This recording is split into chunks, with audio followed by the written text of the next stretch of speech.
আজকে দেখি যে আল্লাহর কোনো খাস বান্দা আল্লাহর মোবাইল নাম্বার জানে নাকি।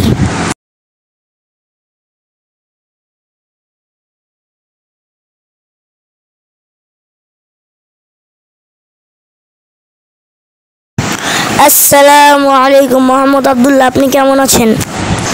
জি আলহামদুলিল্লাহ, আমি ভালো আছি। মোহাম্মদ আব্দুল্লাহ, তুমি কি আল্লাহর মোবাইল নাম্বার জানো? আল্লাহর আবার কোনোদিন মোবাইল নাম্বার হয় নাকি? হ্যাঁ, আমি আল্লাহর মোবাইল নাম্বার জানি। তুমি এটা মোবাইলে উঠাও। 4 12 8 7 17, এটাই আল্লাহর মোবাইল নাম্বার। ঠিক আছে, মোবাইল নাম্বার তুলি।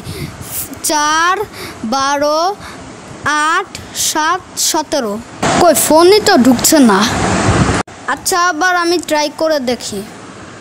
আচ্ছা দেখো।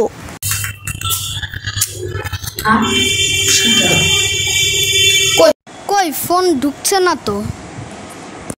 আল্লাহর কাছে মানুষ কখন যায়? নামাজের সময় যায় অথবা সেজদার সময় যায়। ঠিক বলেছো, কারণ আল্লাহর মোবাইল নাম্বার আমি বললাম কীভাবে জানো?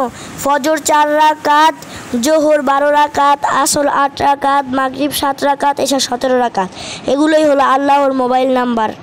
ও বুঝতে পেরেছি, এগুলাই হচ্ছে আল্লাহর মোবাইল নাম্বার। আল্লাহ তাআলা আমাদেরকে সঠিক বুঝ দান করুক, আমিন। আল্লাহ আমাদের 5 ওয়াক্ত নামাজ পড়ার তৌফিক দান করুক, আমিন।